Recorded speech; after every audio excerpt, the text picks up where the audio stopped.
showing atmospheric carbon dioxide levels going back to about 1700.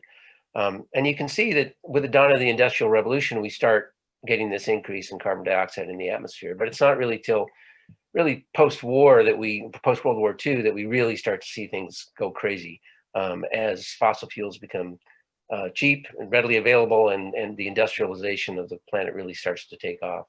But paralleling that increase in CO2 emissions from fossil fuels is this emission of CO2 from our soils. So Sanderman et al. Published this paper back a couple of years ago showing the loss of soil carbon, again, going back a couple thousand years, but really ramping up again at with that Industrial Revolution period, where we really start to see losses of CO2 or carbon from our soils, and both from our croplands and our grazing lands. So again, directly contributing to our current dilemma.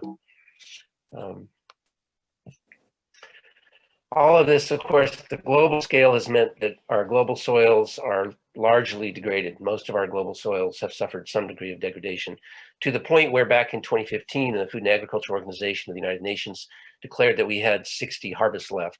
By my math, that means we've got 55 harvests left, which is not a very encouraging prospect going forward. Consequently, I don't think it's out of line to suggest that this photograph, although it was taken in Oklahoma in 1935 during the height of the Dust Bowl, this could easily be California's Central Valley today, and certainly by 2035, given current trajectory in terms of warming and drying conditions, California. So I think it's really helpful to revisit what exactly are we talking about when we talk about managing carbon in our working landscapes. We're really talking about managing the flow of solar energy into and through our working landscape systems. So from my perspective, when we talk about managing carbon, we really got our hand on the most potent strategy we could possibly deploy in the management of working lands, because it's really that capture of solar radiation and its transformation into biochemical energy through the process of photosynthesis that then guides and addresses and really undermines or underlies all of the food web processes and ecosystem processes that devolve from that initial capture of solar energy. This takes us to kind of a view of this concept of positive feedbacks and how this global crisis is playing out. Positive feedbacks are defined as deviation amplifying processes that drive directional system change. And we're certainly observing directional system change on the planet right now as it warms. As it warms, of course, this is Arctic ice back in 1979. As the planet has warmed, we, of course, have been losing Arctic ice. And as a result of losing Arctic ice, as we see as of this year, we are exposing more dark water. And as we expose more dark water, of course, that dark water absorbs more solar radiation than the reflective high albedo ice at the North Pole. And so as the ice melts, it exposes more dark water, driving further warming, melting further ice, exposing more dark water. And we're off and running, moving away from what had been an equilibrial state to a disequilibrial state, where the system is now changing. And whether we see that as a declining curve or a rising curve is just a question of our perspective. But essentially what we're doing is we're destabilizing this equilibrium system. It's interesting because when we look at the CO2 levels in the atmosphere, and this goes back 800,000 years, but actually this pattern is about a 3 million year old pattern. We've seen a lot of fluctuation in carbon dioxide content of the atmosphere over this long period of time, but it's always happened within a range, roughly 290 to 190 parts per million, going back certainly much longer time than we have been a species on the planet. And this is where we are today, clearly well outside the range of anything that could be considered a homeostatic or an equilibrium condition. So obviously, we have a serious problem on our hands. Now, the IPCC, the Intergovernmental Panel on Climate Change, has noted that climate change as a result of anthropogenic activity is now irreversible, unless we were able to remove a large amount of carbon dioxide from the atmosphere. And the Institute for European Environmental Policy noted that enhancing soil carbon is our only viable option for achieving negative emissions. So we're really right here on the edge, on the front line, if you will, of what needs to happen at the global scale. Just to kind of drive this home, this is the upward rising Keeling curve, the carbon dioxide content of the atmosphere increasing steadily. And you can see this is a fairly old slide now because the dates are all wrong. We weren't supposed to be reaching 415 until about 2030. Well, we're there now. It's happening much than folks imagine.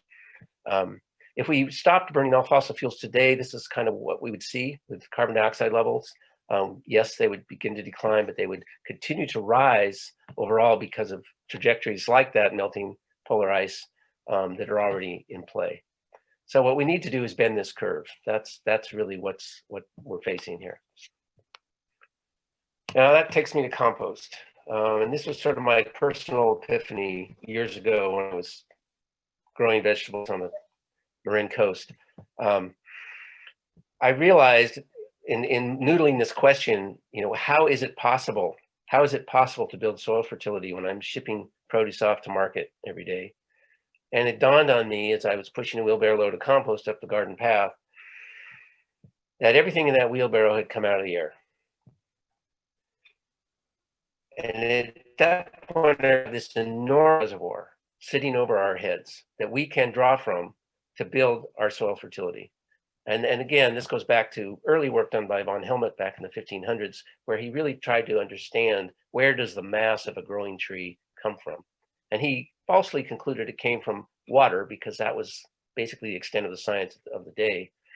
Ultimately, a couple hundred years later, Yusuf von Liebig discovered that actually it was CO2 from the atmosphere that was providing the bulk of the mass of a growing tree.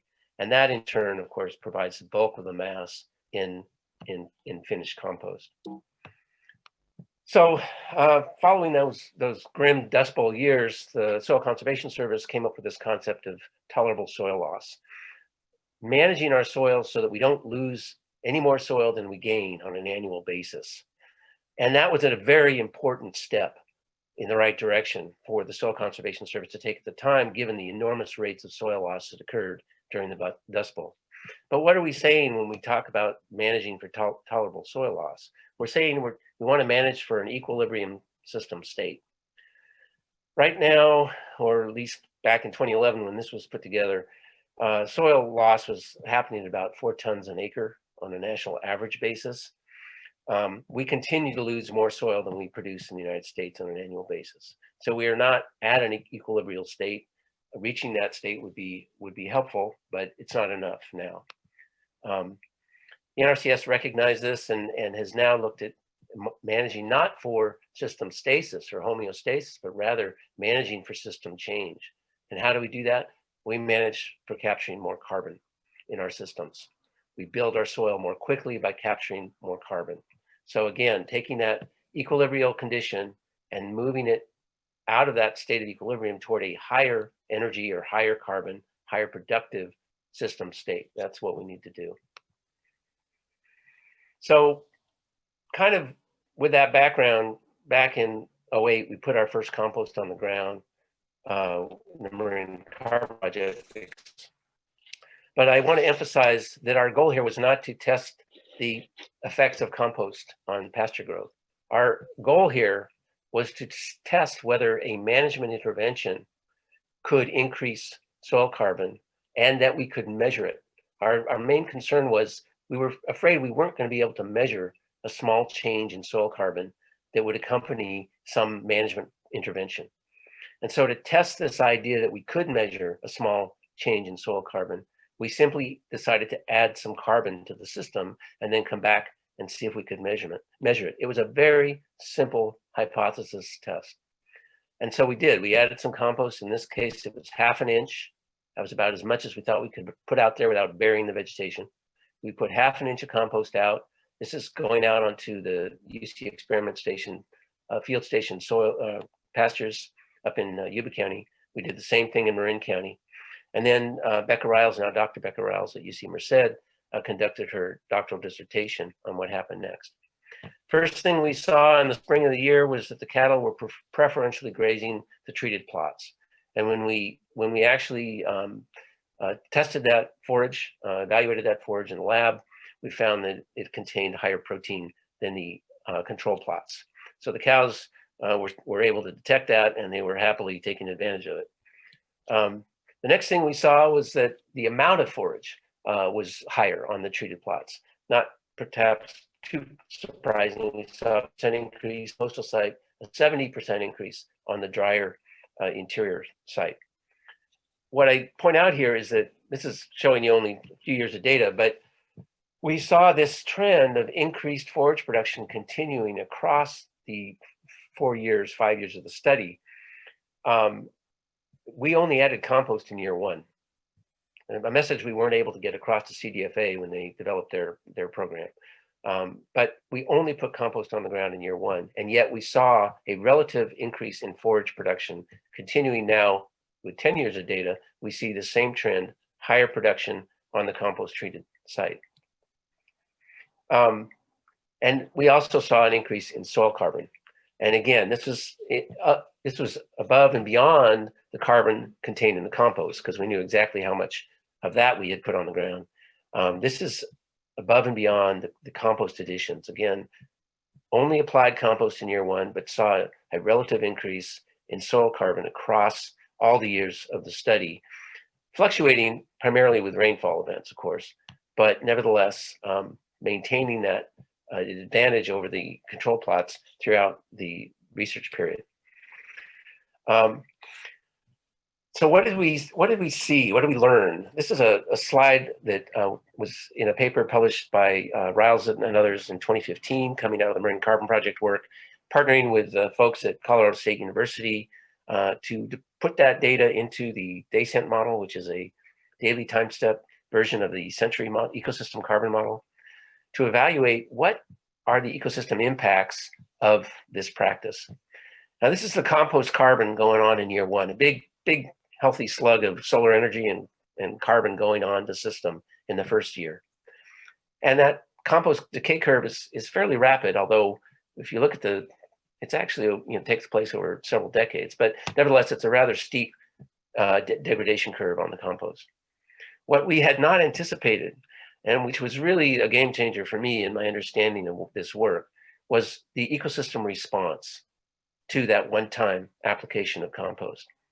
What we see is what I showed you earlier, which is the increasing capture of photosynthetic carbon by the growing pasture, resulting in a net increase in ecosystem carbon content that begins to build on itself, because as we capture more carbon in the first year, we get a little more carbon in the soil, we can hold a little more water, we have a little better soil fertility, we produce a little more grass, which means it can capture more carbon, or is capturing more carbon. And so the system, essentially, we have initiated through this single slug of compost going on in year 1, we've initiated a positive feedback, deviation amplifying process that can drive system change in exactly the direction we want it to go, which is to higher productivity and higher carbon content.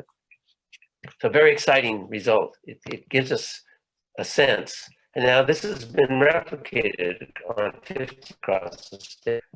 Dr. Silvert's continuing this work, and this is data from 7 of those. This was published in the 4th Climate Assessment back in 2018. But again, you can see exactly the same pattern that we saw with the Marine Carbon Project data, big slug of compost going on in year 1, and then a gradual decay curve, but the net soil carbon is positive for decades following that application. Single application. Okay, so that means we should spread compost everywhere. Yes and no, right? We've got lots and lots of ways to increase carbon capture on our working landscapes. And this is a partial list here. This comes out of the Comet Planner tool.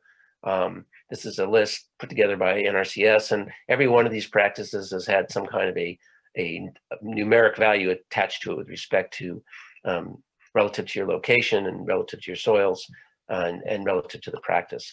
So using the Comet Planner tool or Comet Farm tools, we can actually begin to quantify the benefits of these various practices.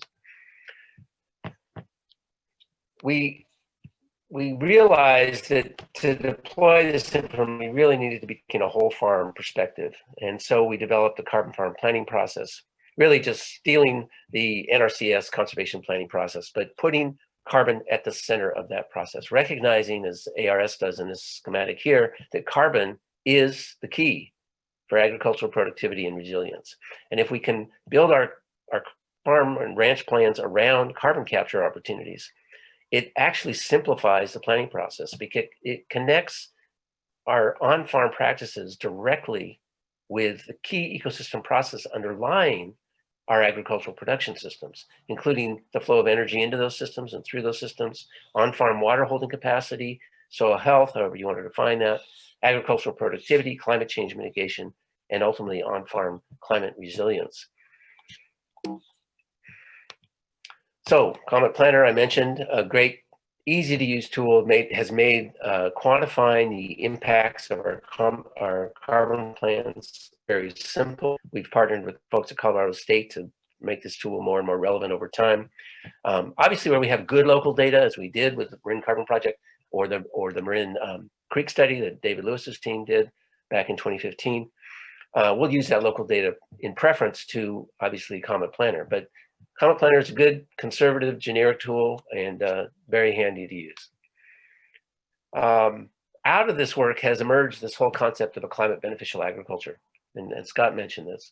The idea that through our farming practices, we could actually draw down more CO2 than we were emitting to the atmosphere. And this is now being done by a number of farmers across California and ranchers across the state.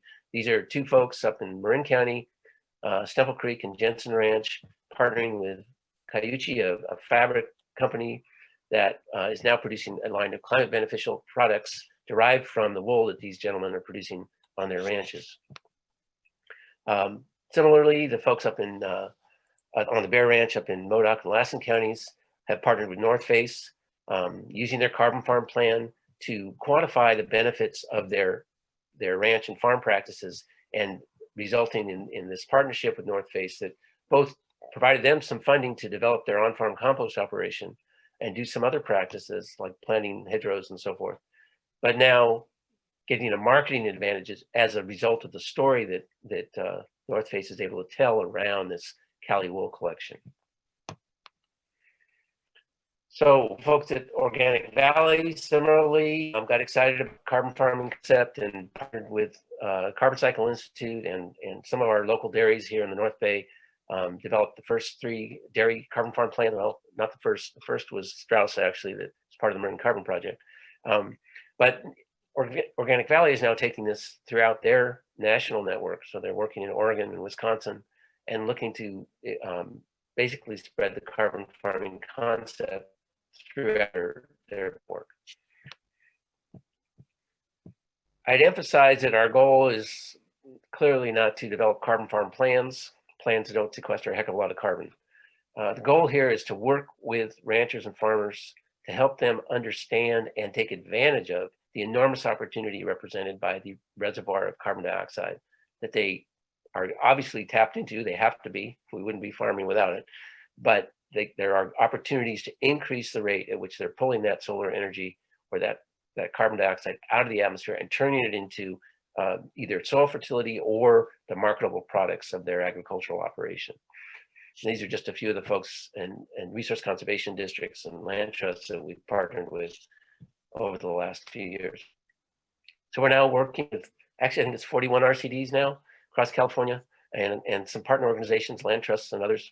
We've got about 100 carbon farm plans, I think, across the state now, and roughly another 58 or so in progress. There seems to be more demand for carbon farm plans than there's capacity. But nevertheless, the work's going forward. Marin itself has 20 plans written and 20 producers in line for new plans. We've expanded this work into county level climate action plans. So most of the counties in the state are or have or will be developing climate action plans. This is Marin's update as of this year. Their initial plan was completed in 2015. Agriculture is assigned about 9% of the county's total emissions in Marin County. And that is largely a function of livestock emissions, and I'll talk a little more about that.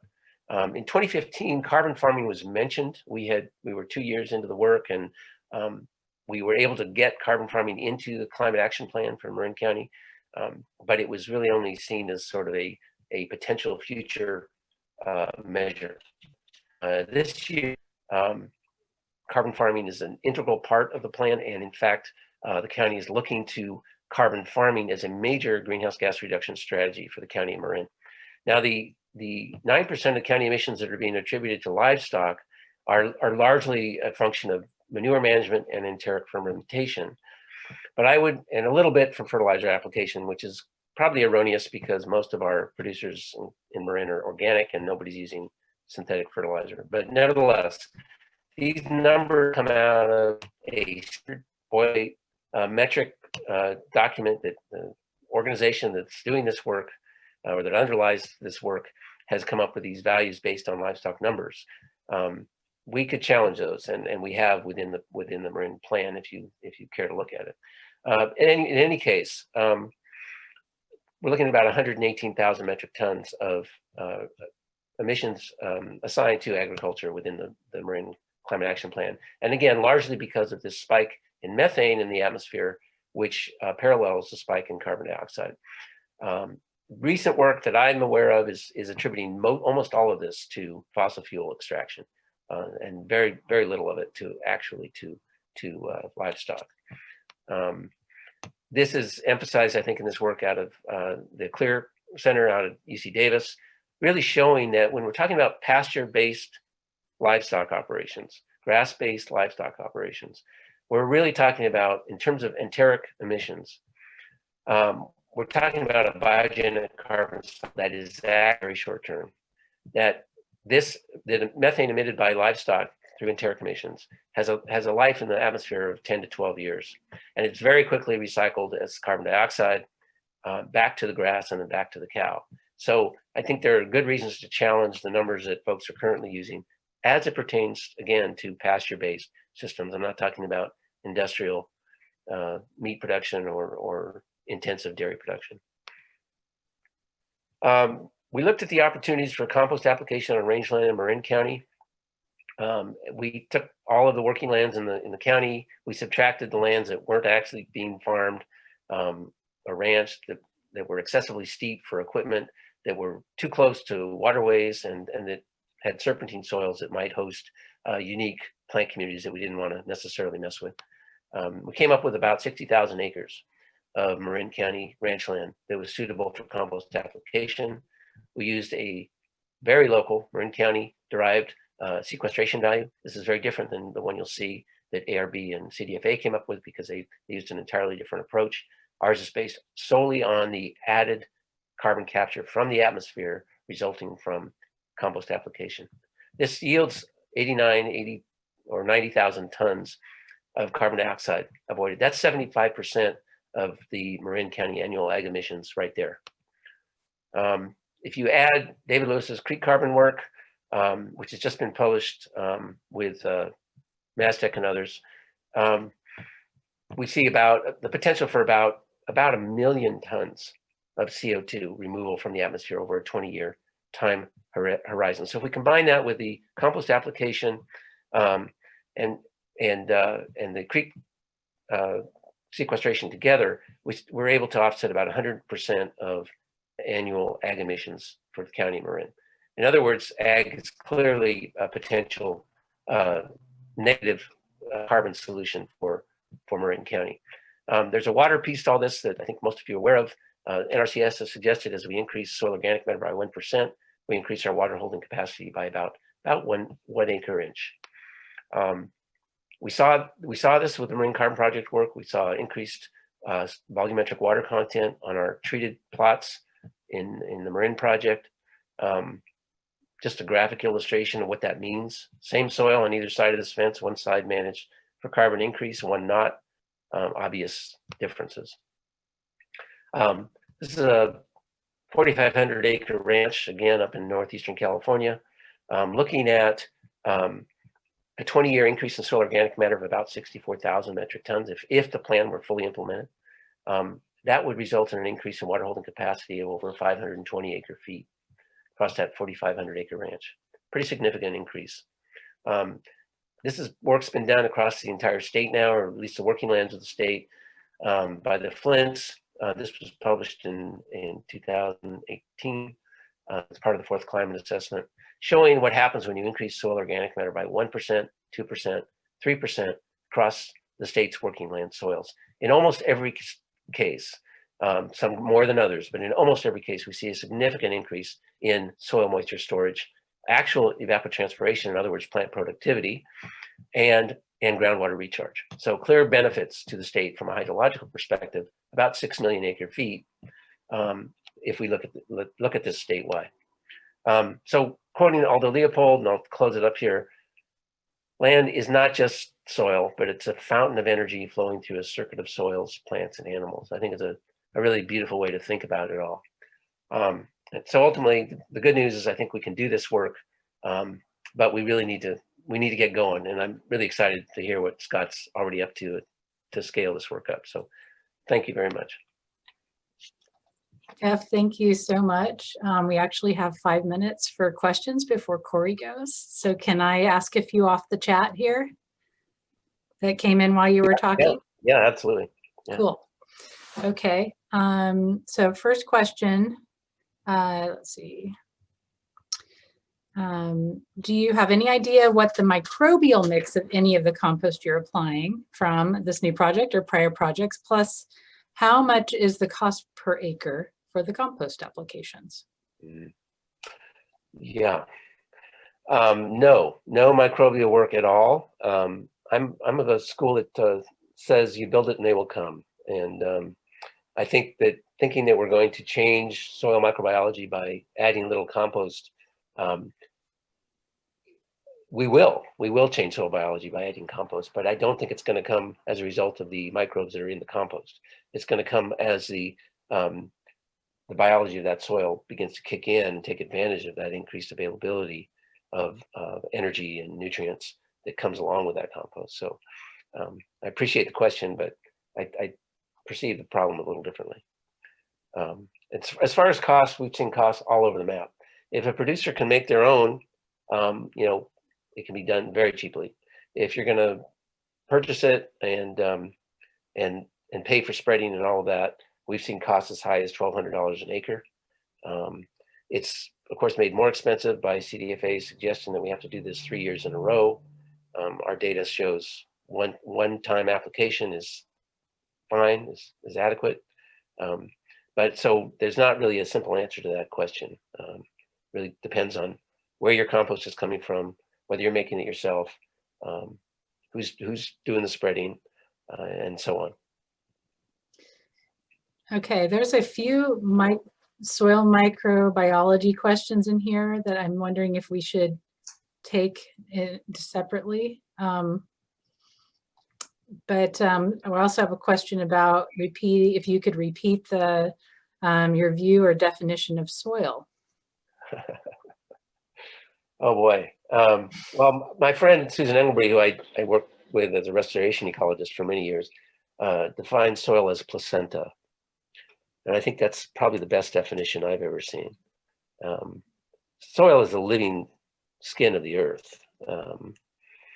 It's a mix of mineral and biological chemical compounds, but it's fundamentally a living, breathing ecosystem in and of itself, which supports, virtually all life, land life as we know it. So I think that's probably about as good as I can do. Thank you so much. I am going to, I can throw you another soil microbe question. Sure. Okay. Yeah. In the compost, is the compost functioning as an inoculant, that is increasing soil microbes, controlling carbon utilization? And to that end, did you take a baseline of soil microbes before applying compost? And then did you later do an analysis of soil microbiology after at different times to monitor the increase of soil microbiology or decrease? Right. No, the answer is no. We did not we weren't looking at microbiology at all. Now, there are a lot of folks doing that work now. Work of Dave Johnson, I'm sure some of you know, out of New Mexico, and lots of folks now are looking at the microbiology. And I think even Dr. Silver's lab has now incorporated some microbiological work into their work. And this is a rich and emerging field. And I think we're going to learn all kinds of amazing things out of this increased capacity to evaluate soil microbiology. And I certainly don't mean to discount in any way the importance of soil microbiology. I think it actually underlies really the functionality of much of what we're looking at here. But I do question whether we have the capacity to significantly alter soil microbiology by putting a 1/4 inch of compost out on our working lands. Yes, we will, but not because we've added the microbes, but because they're there. And as we provide additional energy resources in the form of carbon compounds or compost, those microbes can then begin to emerge and express themselves more fully. And those population dynamics will certainly change. Specifically, I think we can look closely at sort of enhancing fungal populations, encouraging mycorrhizal associations. There are all kinds of dynamic questions that certainly are relevant here. But I think that we can spread fairy dust out on the landscape and change the microbiology by adding microbes, I'm very skeptical about that myself. I think it's the energy dynamics that we're changing, and thereby enabling the resident microbiology to kick into gear and really take off running. Great. Thank you so much, Jeff. I am going to save the rest of the questions for later in the talk. And hopefully we'll hear from you again at the end too with questions, and you will be able to stay. I think you'd said you were able to stick around for 20 minutes or so after. So absolutely. Thank you so much. Thank you. I'm going to turn it over to Joanne. Yeah, thanks, Jeff. That was a really great overview, and I hope farmers and ranchers, it's a really great tie into some of the products and opportunities that are available to ranchers and farmers through the carbon farm planning process. Next, I'm going to turn it over to Corey Shake. He's with Point Blue Conservation Science, and we're going to get into the experimental results of the first 2 years of this project. There's one more year of experimental sampling, but this Corey and Chris, who will follow Corey, are going to talk about their first 2 years of sampling and kind of talk about some early results of the compost trials on Yolo land and cattle. Okay, Joanne, I shared my screen. Do we have the right slides up? The full picture? Yep, you're good to go. Okay, great. Thank you. Well, Jeff laid the perfect groundwork for and kind of background for what's going on out there to lead into my talk here, and I appreciate that. So my name is Corey Shake. I am a partner biologist here in Yolo County, and I work in partnership with Point Blue Conservation Science and the Natural Resources Conservation Service, a USDA agency.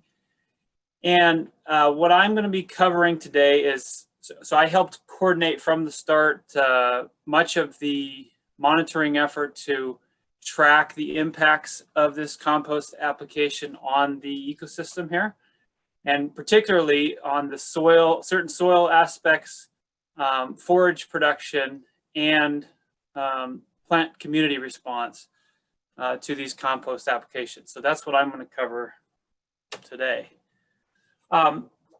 So Jeff and Scott both really covered some of the why we add compost and why, what we're trying to study and learn about it.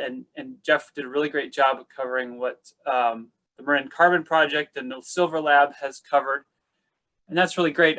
I want to just speak specifically to this location on Scott's Ranch, Yolo land and cattle.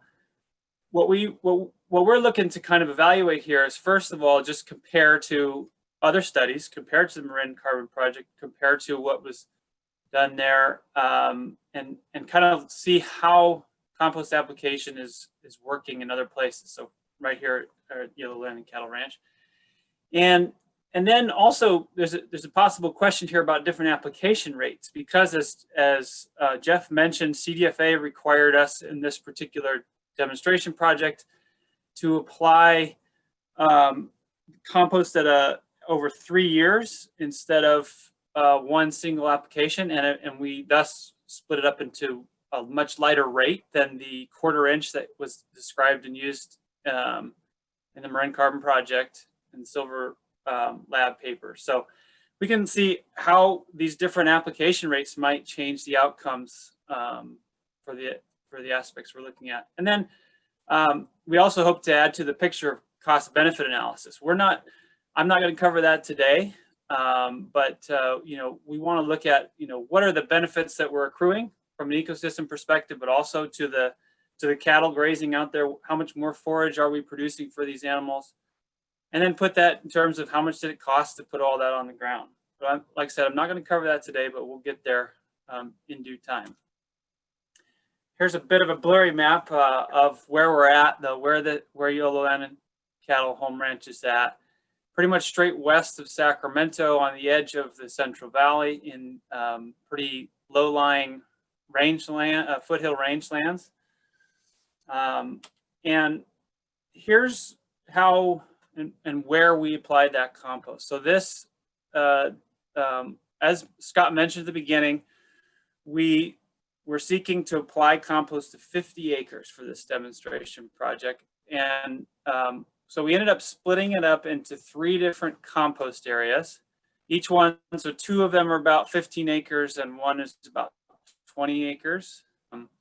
And then to study what's going on in each one, so that's the area outlined in red on this map.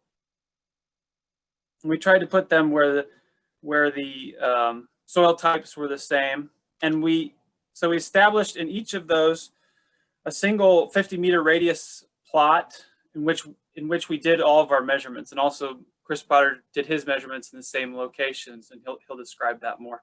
But we also wanted to have, in this case, a control area that was similar, you know, should have been in the same soil type, but outside of the area where compost was spread. So we end up with a situation where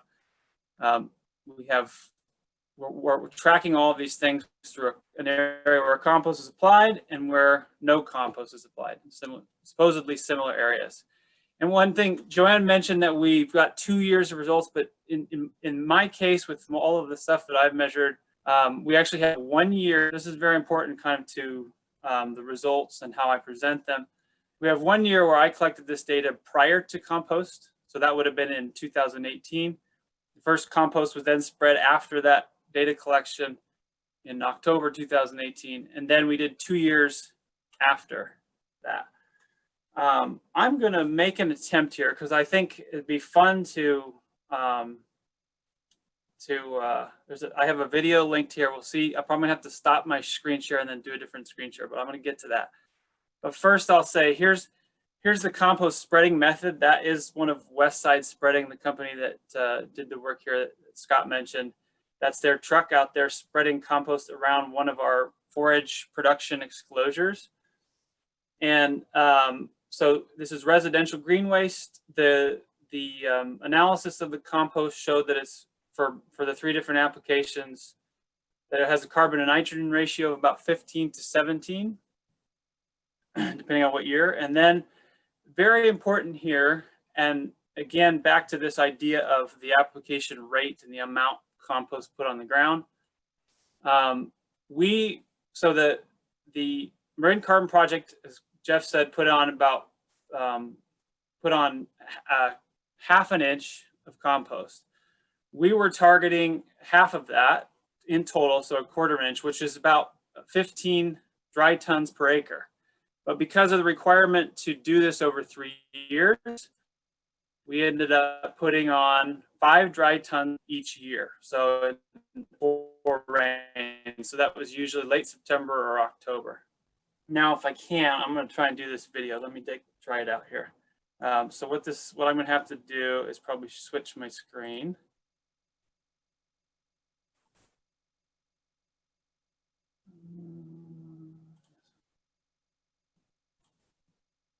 And this is what it all looks like. This is the same.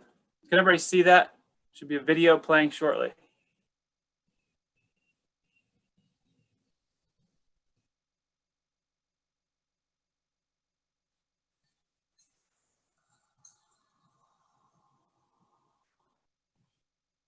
Simple enough. Just so, since we can't get out in the field, I'd put us out in the field for about 12 seconds. Okay. And I'll go back to this. Okay, back to my slides. Does that look correct? Okay, good. Okay, so here's what we measured. From a soil standpoint, within those 50-meter radius plots within each of the, there's total, there's 3 paired plots, total of 6 plots. Within each of those, we had one random point from which we did, inside that 50-meter radius, we did 5 random sampling points for soil, where we collected samples to look at soil texture, which I'm not going to present today, but just to give us a sense of what the soil is like there.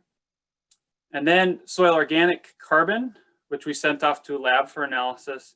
We looked at that soil organic carbon from 0 to 10 centimeters. So that's like the top 4 inches of soil. And then the next 4 to 16 inches, 10 to 40 centimeters, we also got soil carbon analysis. And then for that, to kind of look at effects of compaction, we have 2 tests for that. We do water infiltration. In that photo, you see a PVC ring there. We dump water into that ring and then see how, after we pound it into the ground, and see how fast that water dissipates into the soil. That gets our water infiltration rate. We have 1 at each of those 5 random sample points. And then bulk density, we use that, you see a smaller metal black cylinder in the picture. We pound that into the ground, and that captures a sample of soil that we bring back to the lab. And that gives us an idea of how much mass of soil is in that set volume.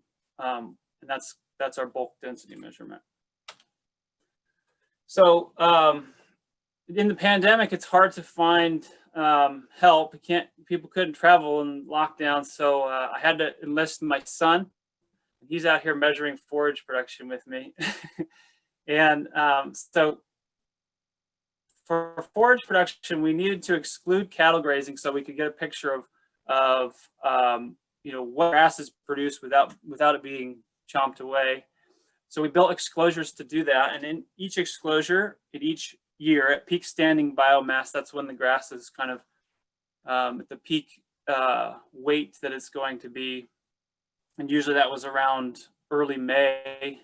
In most of the years we did this work. We did 8 to 15 clippings, and we took those clippings back, dried them, and weighed them after they were dry and converted that to pounds per acre. And then importantly, to try and, so we didn't have effects inside the exclosure, which one of these exclosures we did not move. We, in the fall, so this is the picture from the spring with my son at the exclosure there, right before I clipped the plots, the peak standing biomass. And then in the fall, we come back and trim and remove residue to try to mimic grazing in that site. And of course, that excludes dung and urine, but we can talk about that if we have time for questions. But so the idea here is just so you don't have impacts of the plant residue on next year's production. Okay. So as far as plants go, we wanted to look at the community of species and of functional groups. So things like annual, how many annual grasses do we have? How much annual forbs or legumes do we have? What's called line point intercept method, where you're tracking along a 100-meter transect, the different plants along that transect. We also did a 20-minute species search to try and add to the species diversity picture. And we measured this all at the same time as the forage production, which is usually in early May.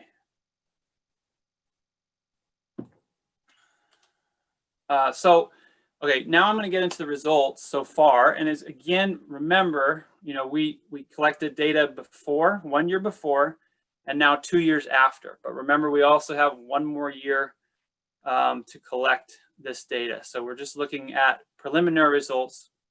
I haven't done a full statistical analysis, but I'm just looking at trends and kind of the variability of the data. So what I want you to pay attention to is what the state of the thing we measured is before, so in 2018, and then what happens afterwards. That's what, so I put this graph with a little line. And important here is that what's the difference between the control and treatment site? The control, so this is the paired control and treatment areas. So in this example of soil organic carbon, we see that before we applied any compost, the no compost areas were actually a little bit higher in soil organic carbon.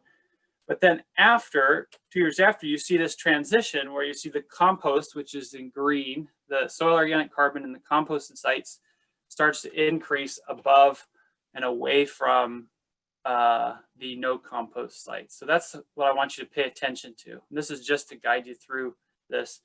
And then I often will just present this graph first, which is that difference from in whatever the metric is, whether it's soil organic carbon or whatever, the difference from the 2018. So percent change from 2018 is what we want to look at here. Okay, so and where we see, and I present the error bars, and often, so what we're looking for is when those error bars don't cross the 0, that's showing that there's a likely trend there of something happening. So in this case, it looks like in 2020, you know, that actually might be a significant trend building there, that we're seeing as much as a 30% increase in soil organic carbon. So I'm going to start there, and you've already seen part of this graph. This is SOC is soil organic carbon, and SOC is 0 to 10. I just showed you those results. It does look like there may be, it's trending towards increasing, as we would hope to expect from adding this extra carbon to the soil.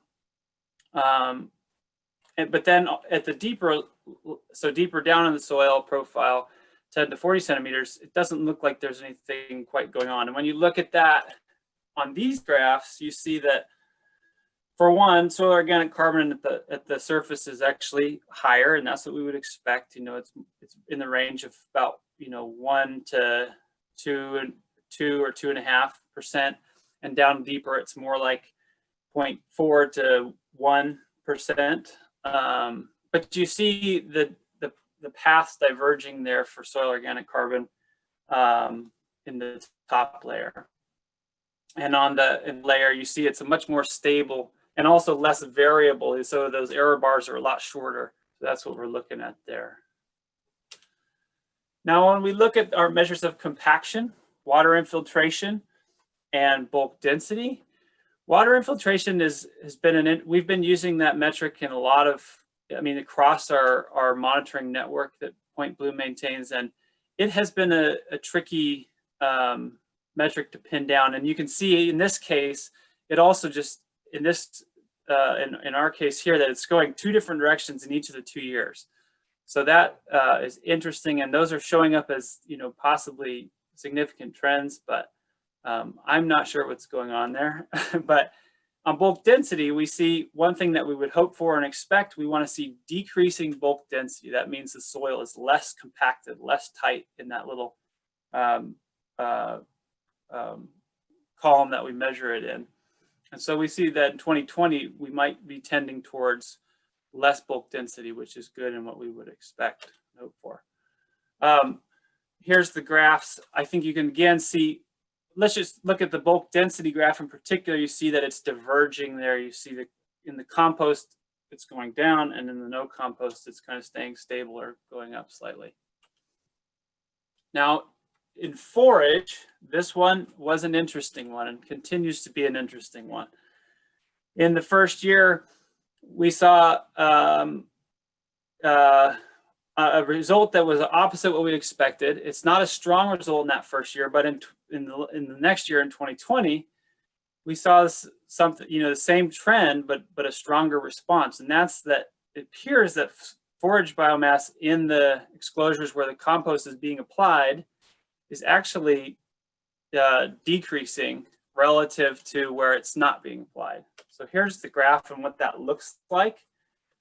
So you see it varies year by year, but those two lines are getting closer together, which tells us that, you know, that difference that we started with is actually getting smaller, and that's that indication that forage seems to not be responding the way we expected it to, by increasing in the compost areas relative to the no compost areas. And it's pretty variable across this. I just show this because this is the 3 different paired plots that we have, and you can see that some of these have, you know, so much for our paired plots being the same on that Huff field, because you know, one had very low forage biomass or forage production, the other has very high. But you see the trend doing the same thing on all of these. They get closer together or going in the reverse direction. Finally, on plant communities, I'm just going to present this kind of like glimpse at this situation, because we have a lot of work to do and there's a lot to tease out, and plant community dynamics are impacted by a lot of different things. But it does seem to look like that we have a very kind of subtle trend of, in the last 2 years post compost application, we're seeing more annual forbs in the composted areas, and a little bit less annual grasses and maybe less legumes. But again, there's a lot to tease out here, a lot to sort out. But the good news on this case is that a lot of people are concerned with invasive plants increasing with compost application. But if you look at the last set of bars on the end there, even though invasives in these sites already make up on the average about 27% of the total cover on these sites, they're not increasing in the composted areas. So that's something that we're feeling glad about, I guess. So to summarize what we found so far, we see this increasing trend in surface soil carbon and in bulk density, bulk density, but that's an improvement in both of those. And then deeper carbon seems to be remaining stable, and water infiltration variable in the 2 years post compost application. And then forage production trending downward. So I think the interpretation here on the forage production is difficult, but one thing that might be going on is that, you know, if you compare our rate of compost to what the Marine Carbon Project used, we're at, you know, we're at 5 dry tons per acre in that first year, and then now we're up to 10 dry tons per acre over 2 years. And that's still much less than the 31 tons per acre that the Marine Carbon Project applied. So maybe there's something going on here where if you apply this compost onto light, you may not see the forage production benefits that you hoped. And maybe there's something going on with, you know, this is, there might be something about microbes accessing the nitrogen that's in this compost before plants do. That's a possibility. They're all just hypotheses. We don't have any data to follow up on these. And then also, we're not seeing that soil moisture effect that Jeff talked about potentially yet, where you increase your water holding capacity and you start seeing more growth as a result in the plants above ground. But that might be yet to come with an additional compost application that'll put us much closer to the amount used in the Marine Carbon Project. And then again, the summary on the plants, where the compost area is trended to more wildflowers. That's good for biodiversity potentially, and less annual grass. That might have impacts on forage quality, but it may be subtle enough that it may actually not be a problem. So there's lots of factors that could influence that, things like the existing seed bank and the precipitation in the year, but you know, those are things we'll explore down the road. Good news is that this area, so this picture that you see in the background, there's a bunch of that wispy colors, light colors. That's purple needlegrass. One of the areas that we applied compost was a restored purple needlegrass planting, and that purple needlegrass population seems to remain stable. We're not impacting the native plants that we planted there. And then there's also, we need to, I'll just sorry to interrupt you, but I just want to make sure we stay on time. Yep. So slide left. Cool. Wrap it up. Thank you. Yep. So So no worrisome trend on the invasive plants, and that's good news. So, you know, we have one more year left to go, and we're going to be curious to see where this is, and hopefully we might see a bump finally after 3 years in forage production. But we'll also get to tease out some more of the details on these other things. So much thanks to everybody listed there, including you folks at the RCD. And Corey, are you able to stick around after the close time to kind of answer any questions? I am, for sure. Yep. Perfect. All right, from here we're gonna have Chris Potter with CASA Systems 2100, who's gonna talk about changes to soil temperature, moisture, and net carbon flux as part of his portion of the research sampling. So I am going to share my screen here. All right, Kristen, you just let me know when to change the slides. Does that look okay? Yeah, can you hear me okay? Yeah. Okay, great. Yeah, thanks, Joanne. And good morning, everyone. I'm going to continue with the results from the first 2+ years of sampling at the Yolo Land and Cattle research site and working ranch, of course, more importantly, and tell you about what we have seen in terms of changes in soil moisture and temperature, and also in, of course, in the all important net ecosystem flux of greenhouse gases, in this case carbon dioxide from the soils, which we've been sampling throughout the years of the study. But as you've seen before, this is a protocol that was followed to make all these measurements that followed the CDFA's requirements, and so what I'll explain to you how we measured soil moisture, temperature, and the fluxes, of course, and present the results that we have so far. But as you can see in the pictures here on the left, and to reiterate what's been said before, there were the compost was applied at a light rate in all years, in all 3 years. And you can see from this close-up picture that it's almost hard to see it in some places, but it's there. It's the dark material there, and it amounted to 10 tons of fresh green compost per acre, maybe close to 5 of dry. That's very light compared to the 30 or so to 40 that has been recommended from the Marine Carbon Project, but that's what we were given to work with.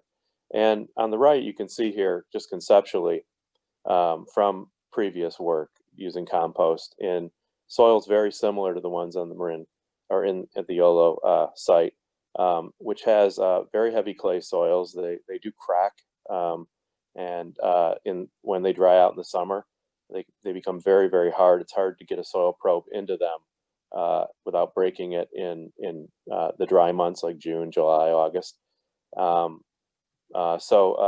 they're very much like the soil shown on the left-hand side of that diagram, that comparative diagram that I put together to sort of summarize what people have found in the past and what we might expect to happen when we add compost at the rate that the Marine Carbon Project would add, like a 1/2 to 1/4 inch per depth. And what we normally would expect to see is a big change right away in the property of the soil at the surface that would allow water to infiltrate that soil. And really what it is a change in porosity of the soil. You open up the added organic matter as it moves into the soil with the first rainfall, should open up some of the pore space, allow a higher moisture holding capacity. And I think that's important to distinguish, especially from what Jeff said, with a higher moisture capacity in the soil, or higher content of the soil. I think it's actually a higher moisture holding capacity in the soil, and the water will move through consequently more readily, and it will also dry out more readily because it's more in contact with the air.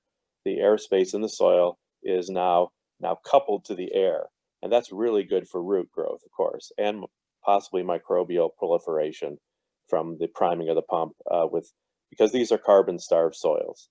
The data you've seen on carbon content indicates that they could use a lot more carbon, and I think they are using a lot more carbon. So these are the kind of changes one might expect when you put on a fairly heavy application of compost one time. So we can go to the next slide, Jen.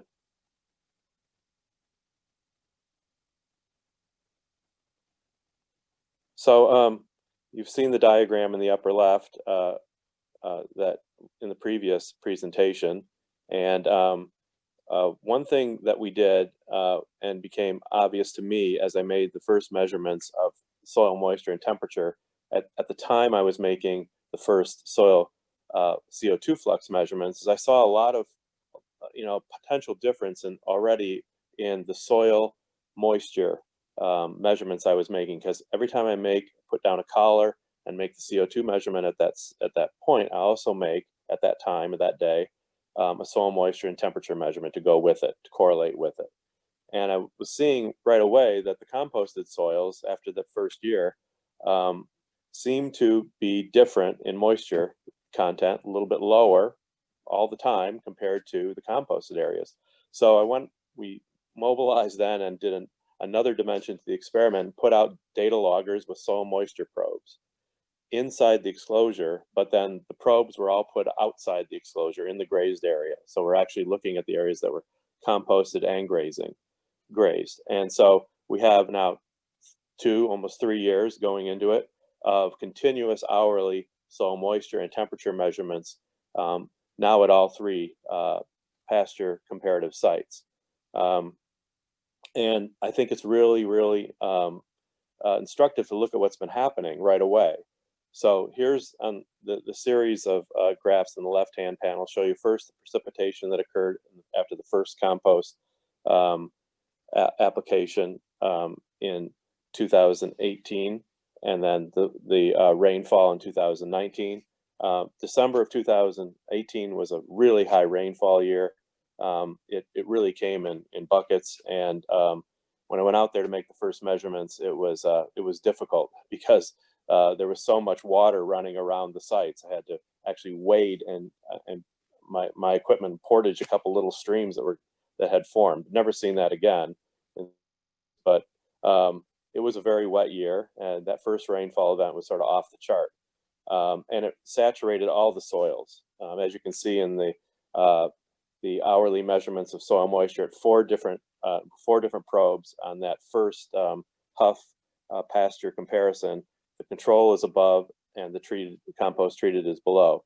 And it doesn't take any statistical analysis to look at those 2 graphs and see that they're very different already, immediately after the soil and they're right next to each other basically in terms of the 2 exclosures, and basically the treated soils with compost. The variability from day to day and rainfall event to rainfall event is very different. It's the drainage is much quicker, and the drying is much faster as well. It's responding to rainfall in the way the rainfall is coming. Every time there's an event, it goes up and then it dries out very quickly. As opposed to the uncomposted area, the control area, it goes up and it just stays saturated for most of the winter season.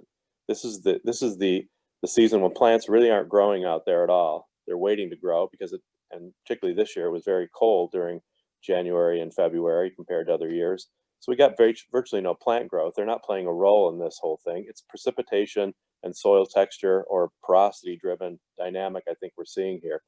That saturation level continuing throughout those months could be producing even reduced gases at that level without drying out the way it should or could. With compost, it could be producing methane, it could be producing nitrous oxide. We didn't measure those, nobody usually does, but it very much looks like these soils are not saturated anymore. They're in contact again with the air temperature and the air infiltration rates when they're compost, and this happened right away in the first year.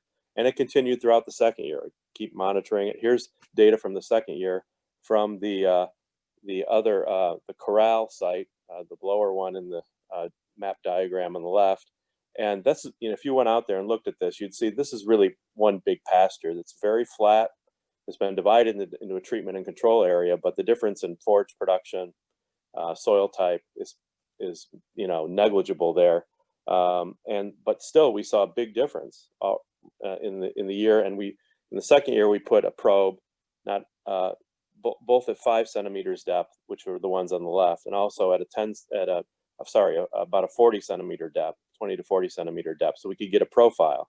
And you can see again, same thing happened, same occurrence. The untreated control plot area got wet and stayed wet, much wetter than in saturated conditions than the compost treated area. So there's been a change, I think, and you can see how the lower plot in the lower right is again responding to precipitation events by going up and then coming down and drying out.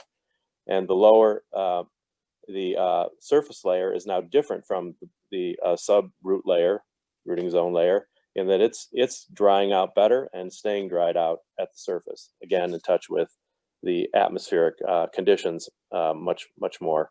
And so it's not, I don't think that the characterization of putting compost on in this case increases soil moisture holding or soil moisture storage. It's actually increasing the ability of the soil to drain out and dry out.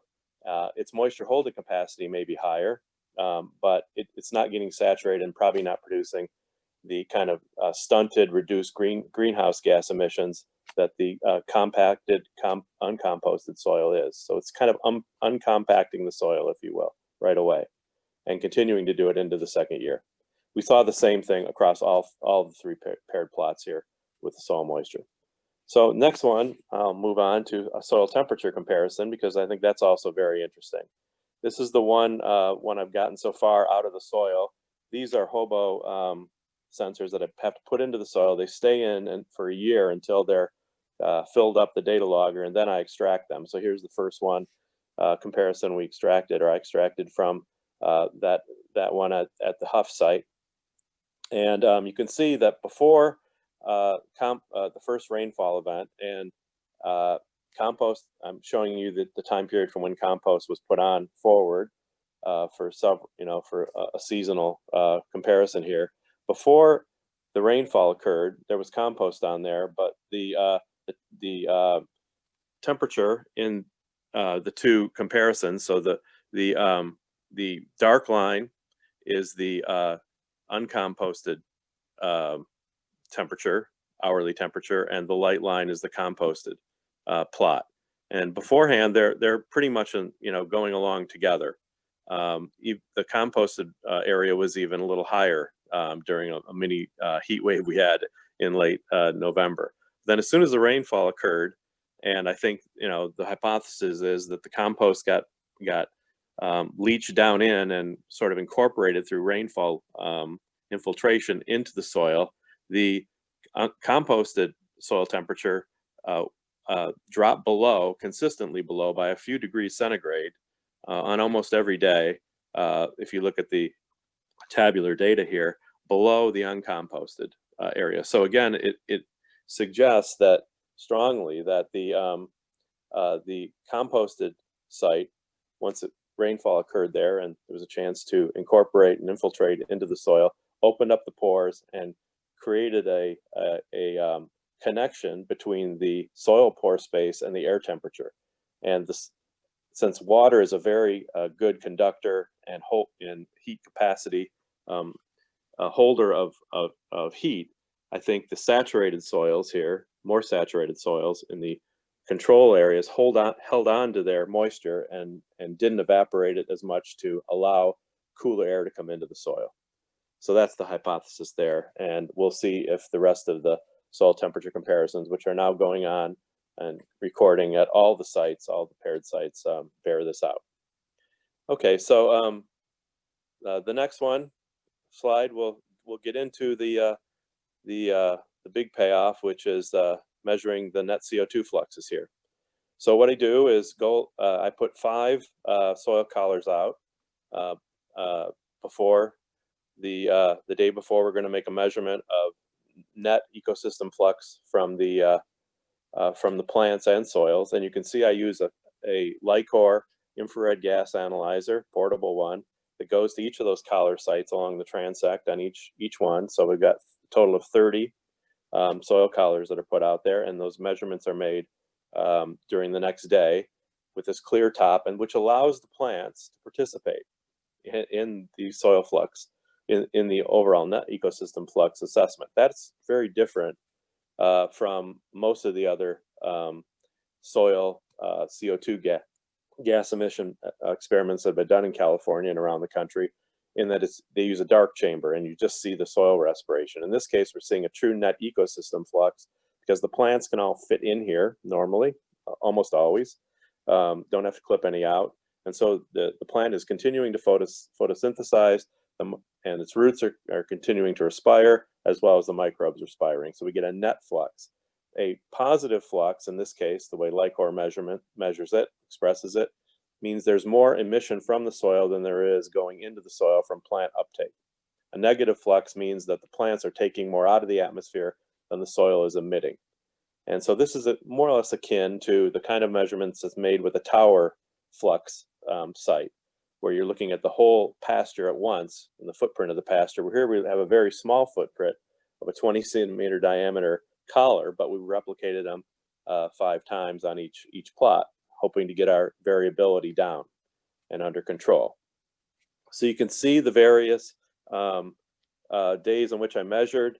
There's the very dry, very hot pre-compost date in summer, when there's basically no flux at all going on. Everything is dormant at that point. Nothing is really growing, or microbial activity has been shut down because it's very dry, very hot. Really oppressive to be out there making the measurement. But I have done that twice and see the same thing, basically no net ecosystem flux and very low soil moisture, very hot, comparatively hot soil temperatures. You can see in the table for the summer July measurements, June and July. However, in December, when it's cool and starting to get wet, we see a little bit of a change and a difference in both years, where in the first year we're seeing a little bit more. There's no significant difference, of course, because the variability is very high, but the soil temperature and the soil moisture are consistent with my description before of, on the composted areas, you get a cooler soil, a significantly cooler soil in this case, and also a drier soil. Really, the big change comes when we measure at the peak of the growing season, or biomass, in April, on two identical dates in 19 and 20, and we'll do it again in 21. In 2019, after the first compost application, we didn't see a difference at all. There was very, very low net ecosystem flux that first year. In the second year, however, last April, you can see that the net fluxes overall went up dramatically. There was much more plant uptake that we measured on both control and treated areas, and the net uptake was stronger on the treated composted areas. So the conclusion here is there is a trend towards enhanced below ground, I would say below ground cycling here, because I have to keep in mind there wasn't a huge difference in forage production from those measurements and the exclosures. But there seems to be an acceleration of the net ecosystem uptake of CO2 after 2 compost applications.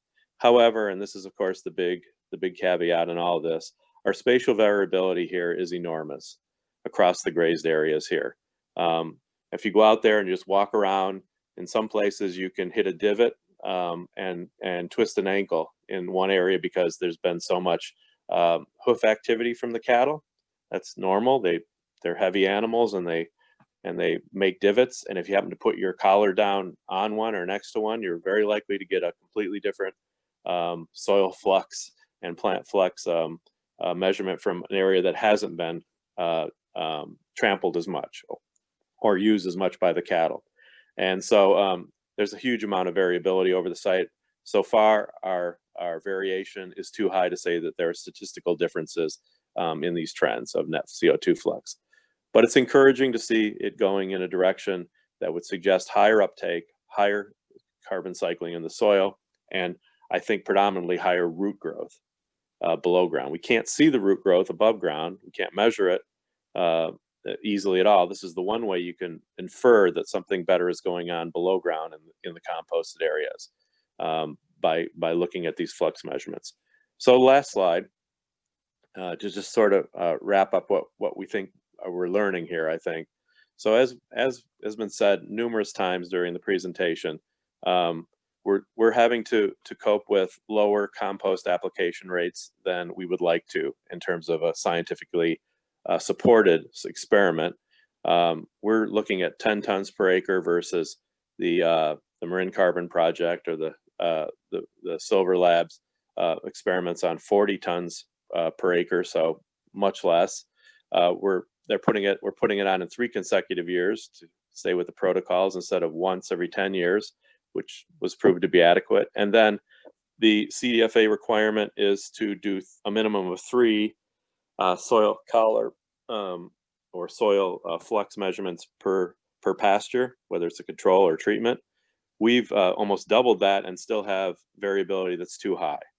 So I think a scientifically supported rate from our experience so far is that we'd want like almost 30 collars out there per pasture in order to start to control and get under control the variability that's inherent in a working ranch that's being grazed. Unlike a cropland, I think those lessons from how many measurements you need to make in a cropland, which is tilled, smooth, and not grazed generally, unless you have a very integrated sort of livestock system on your cropland. 3 might be fine for that, or 5, but not in a grazed pasture area where there's an enormous amount of variability. There's topography to deal with. There's hill slopes on these plots that make the measurements very different from one another. So I think that the recommendation from lessons learned here is we ought to go with the scientifically supported data going forward for any other experiments that go on in a site like this, for sure. That's what I got. Thank you so much, Chris. I think we'll save questions for you to the end, and I'll turn it back over to Joanne. Yeah, thank you, Chris, for that overview.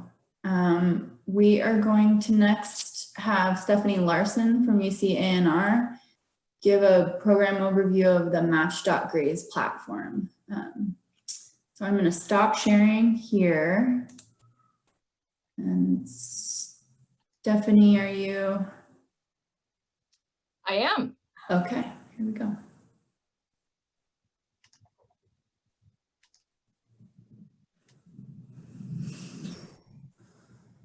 Okay, I want to talk to you guys today. Can everybody see what you're supposed to see?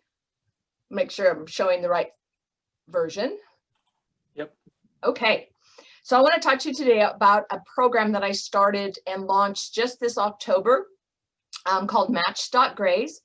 And why I started that is that in 2017, when we had the Tubbs and Nuns fire, we had a lot of livestock producers that were displaced because of the fire, and they were looking for somewhere to put their animals. And so I put out a public service announcement request asking if anybody had land available that they weren't grazing, if they'd be interested in helping out, to let me know. And I got between, around 30 to 40 people, from acres of 2 acres to 200 acres saying, they can come put their animals on my property, short term, long term kind of thing. And it sort of made me start thinking, is like, we need more grazing opportunities, more land, and so how can we make this work? So this idea of why do we graze? Obviously grazing can be more cost effective on landscapes that are too steep and rocky and remote for conventional grazing management, vegetation management, like mowing and chemical control, or in our urban wildland interfaces, or that the WUI, sometimes prescribed burning is not an option. And so, you know, there's also this area of targeted grazing where we're actually paying grazers to come for a specific reason to, you know, address a certain weed or to reduce fire fuels or for a fuel break. We see a lot of goat grazing do that. And so we might think about targeted grazing. And then there's always the idea of, well, which livestock should I choose? Because everybody thinks, well, I should choose a goat or sheep because they're smaller and they're cuter than cows, but maybe that's not the best animal to choose depending on what your resource goals are.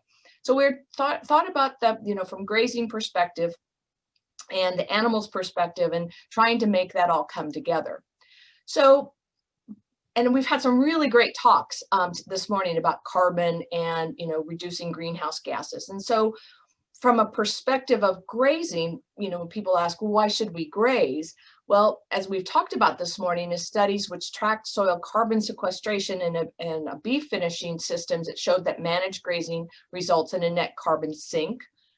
Grazing reduces fire fuels and thus reducing the severity of wildfires. And having lived through 4 major wildfires in the last 3 years, I'm very interested in doing that. We just were hearing about water holding capacity of lands. Well, grazing, well-managed grazing can help the soil microbiome health and increase biodiversity in an area. It can also aid in weed reduction, so it will reduce the need for chemical use of herbicides or mechanical, so more fossil fuels to mow down or control weeds.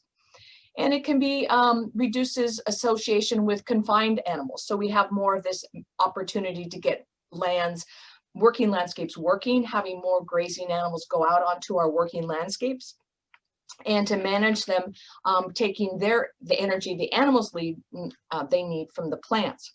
Let me add a couple of other things. Grazing lands have the potential to be major carbon sinks. And we've talked a lot about carbon this morning. Up to 90% of carbon pools in grazing lands are stored in the soil. So we talked about adding compost to the soils. So if we also increase the grazing and the root growth of those plants, we're going to store more carbon. Grazing has the potential to enhance carbon sequestration in the soil, a long-term solution for reducing GHG gases. As we know, specific grazing practices can promote further carbon sequestration.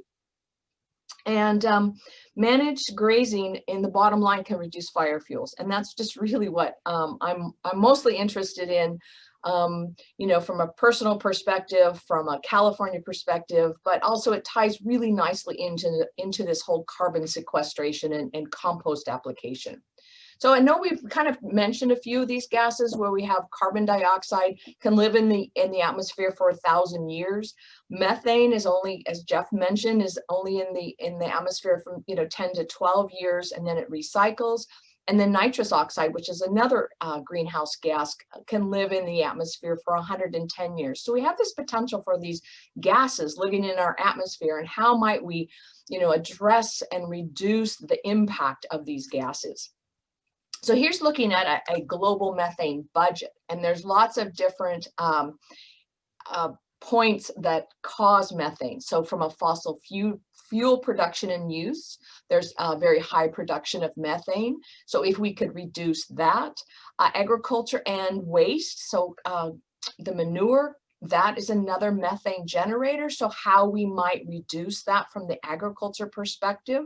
Obviously, biomass burning generates methane. Then we have wetlands, which is kind of natural occurring methane, and then other natural emissions like lakes, oceans.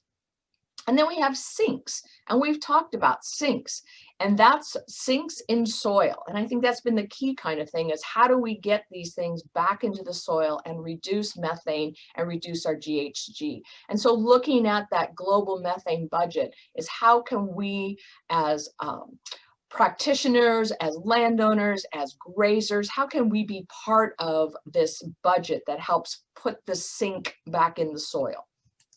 So just kind of really putting things in perspective just from a fire standpoint. So we look at greenhouse gases, wildfire, and grazing on California rangelands. So burning 1,000 pounds of dry annual grass generates 5 pounds of particles in the air. It generates 1,829 pounds of CO2 or the equivalent. Now it's also going to generate 2 pounds of methane and 0.32 pounds of nitrous oxide into the air. Compare that with grazing, that same 1,000 pounds of annual grasses, which will feed a cow for 1 month and produces less CO2, so 375 pounds of CO2. It's going to produce more methane, so 15 pounds of methane, but a lot less of the nitrous oxide. So it produces less CO2 and less nitrous oxide.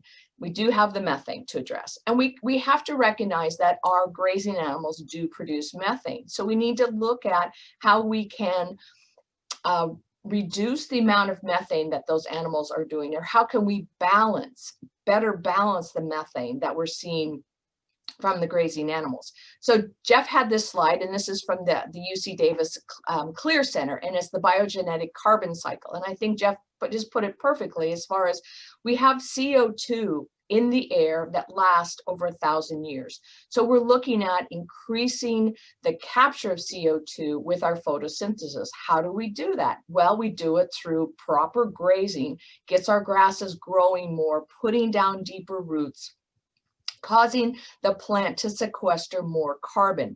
So the CO2 is coming from the atmosphere through photosynthesis. It then stores the carbons in the soil. It then produces, the grazing animal is going to produce methane, as they do. That methane then, though, is hydroxyl oxidation. So that is then changed back into CO2. So let's recognize that it is in the air for 10 or so years, but it's at a constant level. It's a flow molecule as opposed to a stock one, which is the CO2, which is in the air all the time. So it's this idea that we can, help through our grazing animals to reduce methane impacts.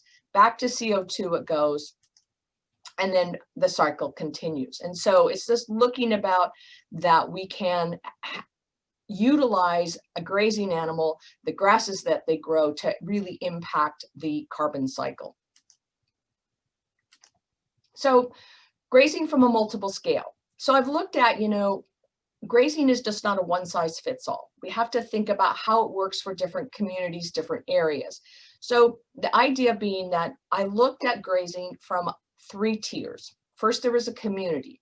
Sonoma County is very parcellated, and so we have a lot of small scale parcels. So we have grazers that will move from parcel to parcel without use of truck or trailer. They'll move down rural roads, and they'll move their animals from a 1/4 acre to a 1/2 acre to another 1/4 acre. And it's grazing properties along in their neighborhood, which increases neighbor involvement. It has people involved in, the grazing aspect, better understanding grazing, and reduces fire fuels in the neighborhood. There's also the tier of contractor targeted grazing. As I mentioned earlier, that's a grazing where you apply specific kind of livestock for a specific resource goal. Usually the grazers paid for that. You see that in like our regional parks, the grazers are paid to do a specific resource goal. They're in there for a short period of time, and then they take the animals out. Or we have what I call the traditional grazing, where you have the typical, usually a beef operation where they are under a lease with the landowner, and they will pay the landowner for use of that land, usually on a yearly basis. Sometimes leases last, can be up to 5 or 10 years. And so that's where the landowner can make money for grazing. So there's a variety of different scales when you think about grazing. There are some economic issues that folks have to look at. So grazing is just not a, it doesn't always work, because there's issues such as labor, because you need good labor to manage the grazing from pasture to pasture, from property to property. And you also have to deal with landowners or the public or other animals. And so labor can be a big issue. You have to deal with hauling the animals and the equipment. So if you're going to be moving from property to property, you're going to need a truck and a trailer. You're going to have to be able to, you know, load those animals, move them around. Sometimes you don't have holding facilities, and so you might have to build those yourself, and hopefully you have good strong fences so that you don't have livestock out on the road or things like that. And then the idea that animals graze year round. They don't just do their job and then sit back, you know, for the winter and not graze, and as they wait for the grass to grow. And so you have to think about, well, if I'm going to be grazing different properties at different times of the year, how can I make that work on a 12-month basis? So we have a lot of issues in trying to help some of our targeted grazers with that home ranch of when they don't have contracts of places to graze, where could they go and wait for the next contract to come around. So we also have to deal with you know, issues such as nutrition. You have to make sure that your animals have good nutrition, and the whole idea of you know, toxic plants. Sometimes you'll move into an area where there's these novel plants and the animals aren't used to them, and they'll graze them, and it could cause some problems there. Obviously, predation is an issue, whether you've got the neighbor's dogs, you've got coyotes, you've got mountain lions. So those are some of the things you might be having to deal with, and having guardian animals. And if you're moving guardian animals around, that might be some difficulty. And then, of course, animal welfare. You always want it, you know, from a livestock producer's perspective, you're always concerned about the health and welfare of your animals. And especially when you're grazing in public settings, you want to make sure that the animals look good, that are treated well, and they have the necessary things they need, like shade and water. And you're always, you know, having to think about, well, how am I going to evacuate my animals in case of a fire or an earthquake or you know, whatever the next natural disaster is. And so those are some of the concerns that folks have to think about. So taking that all in mind, and really recognizing the need for a tool to manage vegetation, I came up with this idea for match stock graze. And as I mentioned, we had the ability to open up some lands after our 17 fire. And I thought, you know, there's got to be more lands out there. And just really tying it back into, you know, compost and applications and stuff, you know, to put compost on the soils, it's going to increase the forage. And so that you need to then obviously manage that forage to take full advantage of that. So again, to keep that carbon cycle going. And so we want to make sure that, you know, we keep the working landscapes working. And how do we do that is with match stock graze. So how it got started was obviously the need for vegetation management. And I came across a site, it was the South Dakota Grazing Exchange, and they had done a similar thing where they looked at healthy soils. So they were associated with the Health Soil Coalition and wanted to get more opportunities for grazing as it related to soil health. And they started that in 2015. So I came up with this idea like match stock graze. I thought it was clever. It's kind of like Match.com. I, you know, refer to it sometimes as a dating service just to get people's attention. But it is really, it's this idea of, I've got land, you've got cows, how can we get together and manage our fire fuels, sequester carbon, and support local agriculture? So in an overview, it's a free online platform that connects livestock producers and landowners throughout the state of California.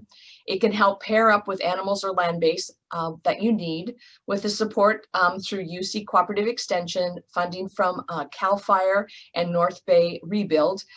We expanded the use of grazing to achieve California's collective habitat management, enhancement, and fuel reduction goals.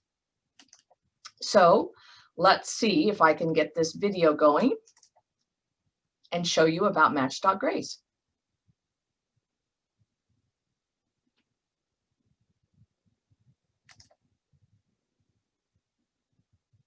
Come on, goats, goats!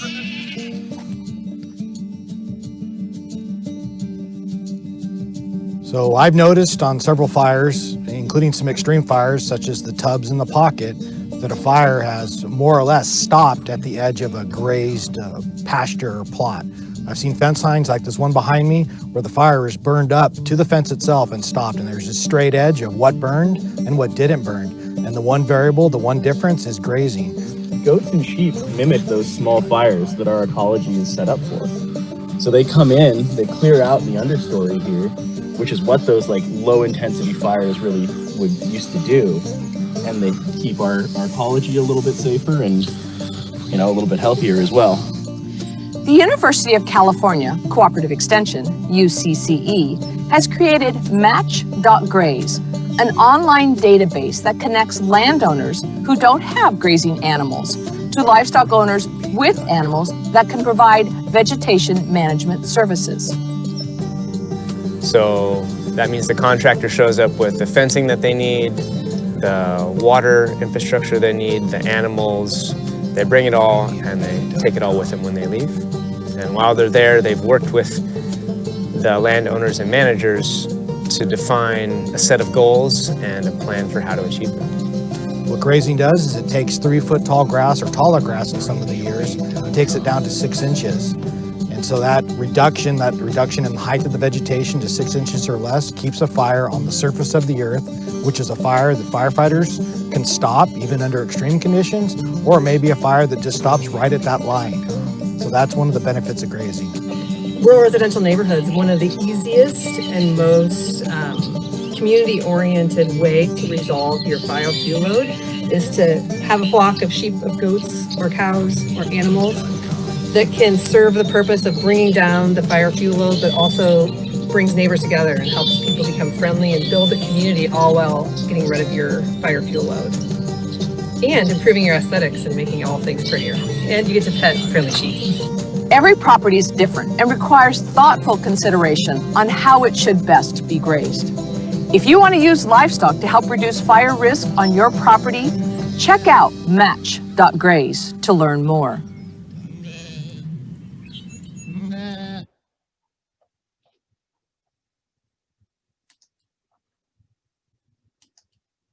So that's it. This is kind of a shot of it. It's an interactive map that shows these little different points of people that have put pins about themselves. How it works is you can go online and you create a free account. You become a grazer or have your property grazed. You can create this account by using matchgraze.com. You fill out the basic information about yourself, similar to what you would think of as a profile. You register the PIN. You can either actually put your actual physical address, or you can, give an area, like maybe you want to graze Sonoma, Marin, Napa, Mendocino County. You want to graze Riverside, San Bernardino, kind of a thing, and maybe some time frames when you're down there. So you can just give all this information, and then you hopefully start grazing. And we've had a few matches already and people looking at this. And so trying to increase the number of public grazing opportunities. So trying to reach out to public land managers, owners, state parks, PG&E, a variety of different larger land holders, and saying, here's some more opportunities so we can increase more opportunities for grazers, increase more, carbon sequestration through grazing, proper grazing, and more jobs for our aspiring grazers and our traditional grazers as well. So you can go on our website and you'll see this dashboard, and that'll talk about the registering. That there's the grazing map, about Match.Graze, how to contact, there's the how to sign up video, and there's lots of resources, a lot of things about soil health, why graze, and those kind of things. And so that, as I said, every property is different and requires thoughtful consideration how it should best be grazed. And we can really think about, more carbon can be sequestered through proper grazing than through a catastrophic wildfire. And I think those are kind of the points that I'm pushing. And I hope that if you want to know more about grazing, you can contact me through my email, give me a call, or just go ahead and sign up on Match.Graze. So with that, I'm going to end that, and I will stop sharing and answer any questions. Thank you so much, Stephanie. Oh. Okay, well, so thanks to all of our speakers and our sponsors for this workshop. At this time, we're gonna open it up to a Q&A session, and the workshop ends or the webinar ends at about 11, but for those of you that want to stay on and continue to ask questions, a few of the speakers are going to stay So Heather, do you want to take it away with some questions we have? Yes, I do. And I wanted to make sure, if anyone has questions specifically for Stephanie, you know, she is not going to be able to stay after 11. So I put those in the chat. It looks like, and Stephanie, I put match.graze in your in the chat as well, and she's also put her email address. That was a really great presentation. I do have a question here. So for Stephanie, do people, properties looking for grazers, create a profile on match.graze or just shop around for grazers there? There are opportunities for both. We have set it up so that if you're a landowner, you could go ahead and put your address, your property, you know, maybe what your goals you're looking for. We're also adding now, because they didn't have this in South Dakota, is the idea for public agencies that do an RFP to put that on as well. And so grazers could go on and look at these RFPs and where they are at. So that's what we're trying to get, is more the public lands and their RFPs applications on there. That is excellent news. We do a few of those here at the Yolo RCD, manage a few public leases. So it's good to have this as a resource. Any other questions for Stephanie?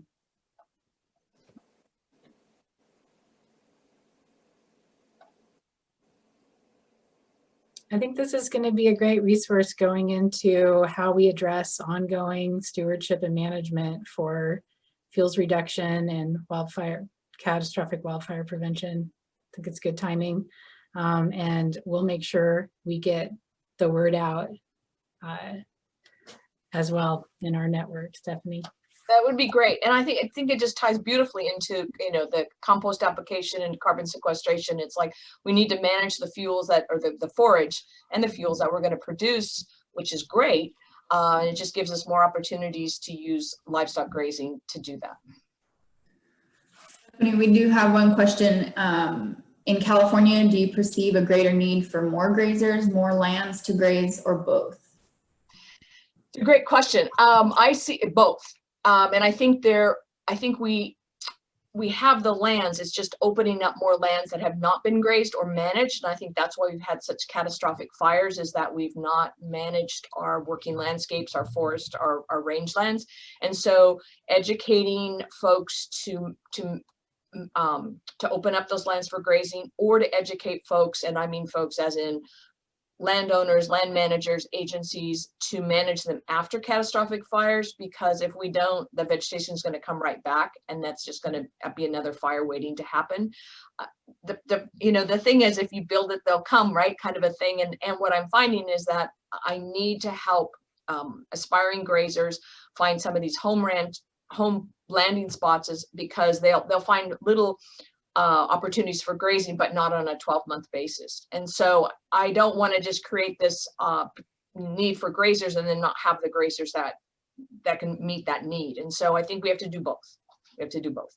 And some of these that's why I like the scales as well, because some of these properties are going to need to be grazed by the traditional cattle ranchers that can, you know, do improvements to they might need fencing, they might need water, and they're going to need long-term leases to offset those costs. And so I think the opportunities for multiple scale grazing are out there.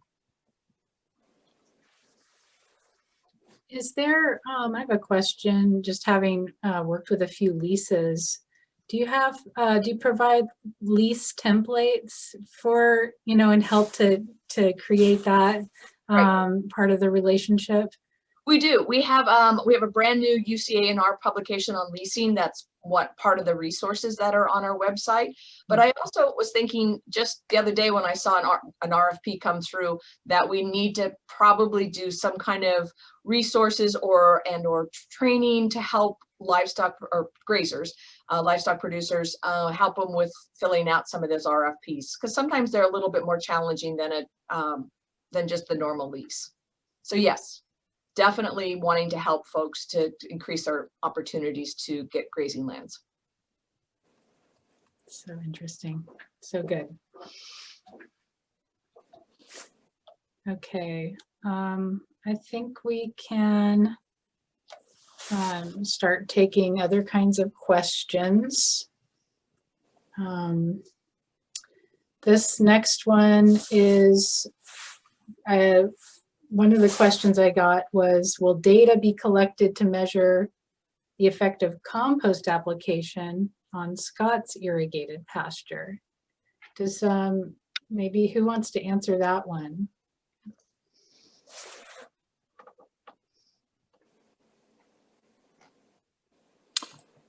I'll answer it to the best of my ability.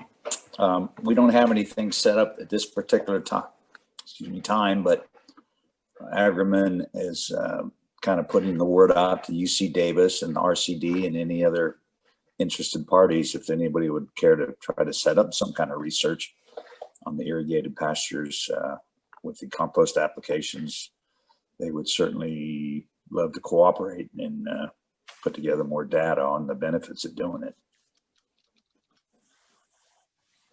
All right. And then we've got some more questions. Here's one for Corey. On the forage results, should you calculate a precipitation weighted annual forage production rate in order to account for the differences in yearly rainfall over the years of the study?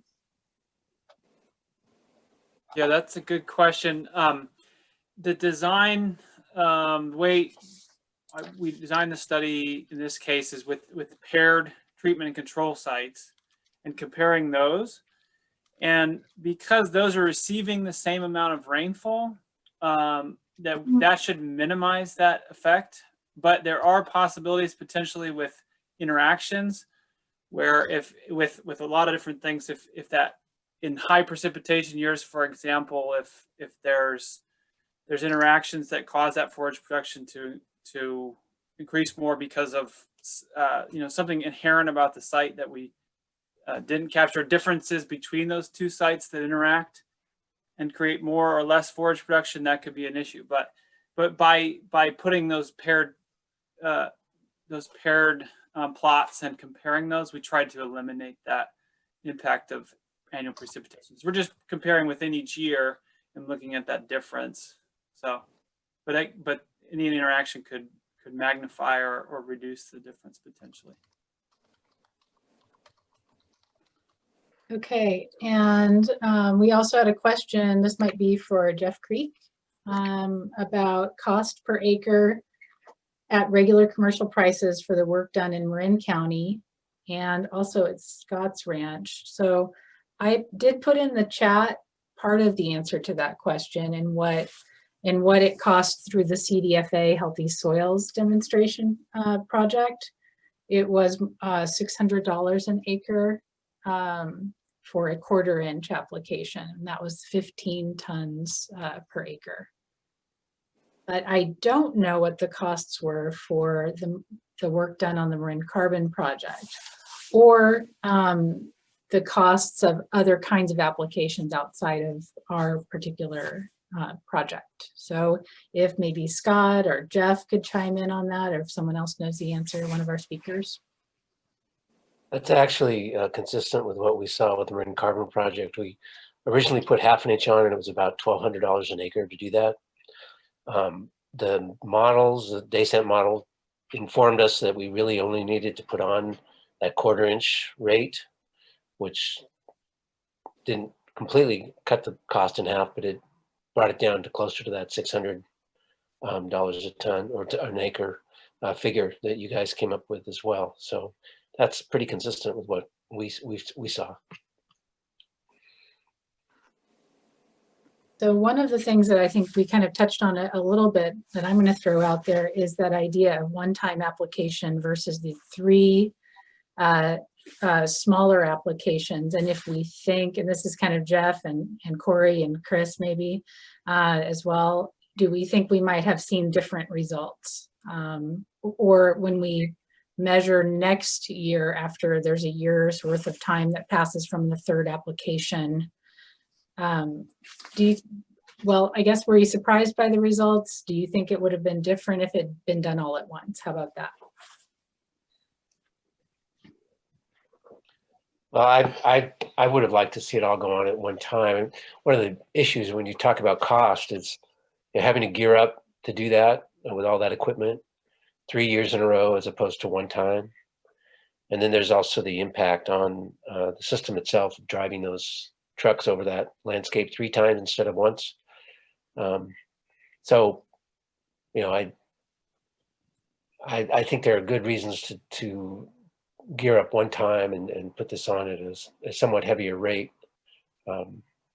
But hopefully, yeah, by the third year, a year or so after that application, you know, things may begin to change. I mean, I think the jury is out on that one for sure.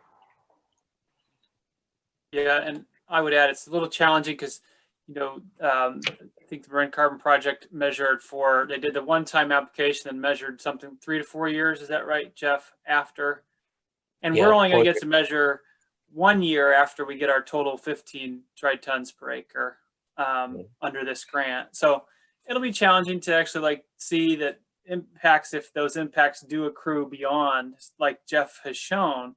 So that's a challenge here, but yeah, I think that one of the most valuable things that maybe could come out of this is to say that, you know, well, maybe at these really low rates, like in the first year of only 5 dry tons per acre or even 10 tons per acre, we're not seeing, you know, we may not see the uptick that we want. So maybe we're finding a threshold, you know, about how low is too low.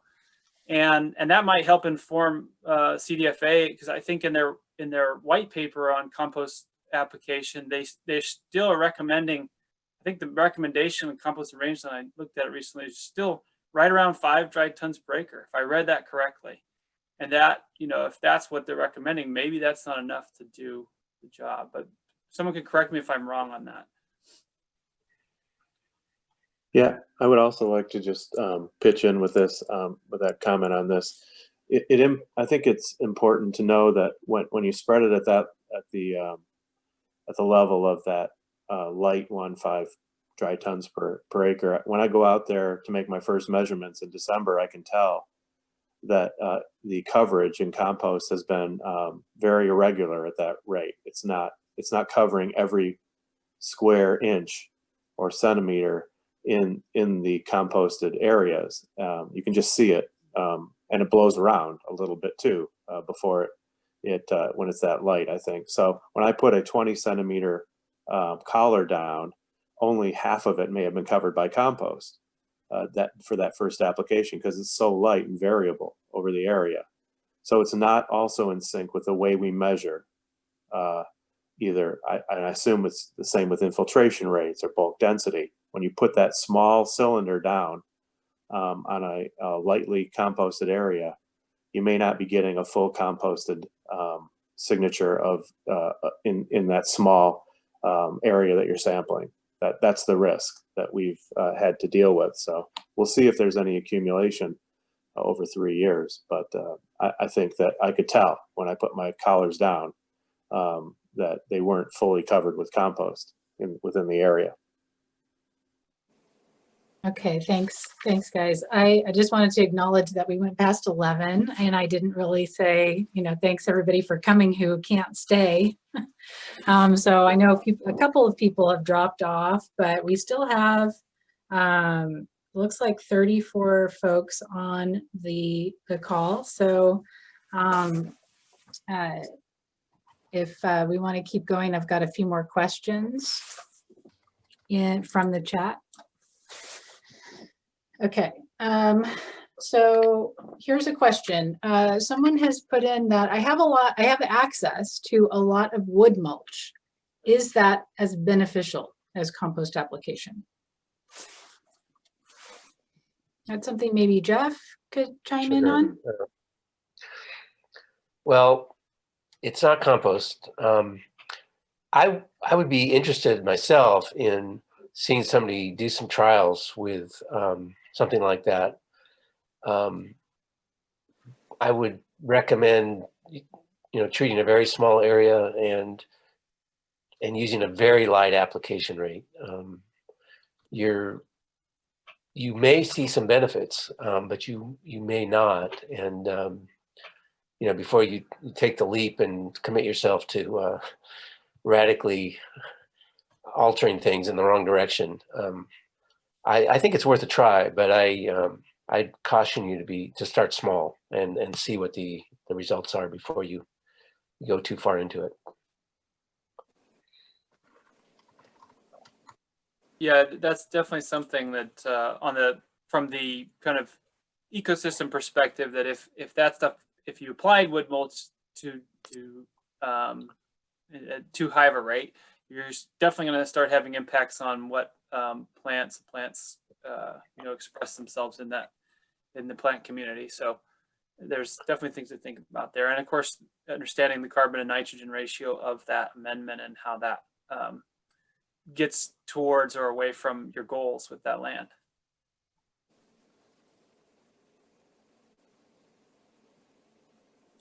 Okay, I've got a couple more questions here.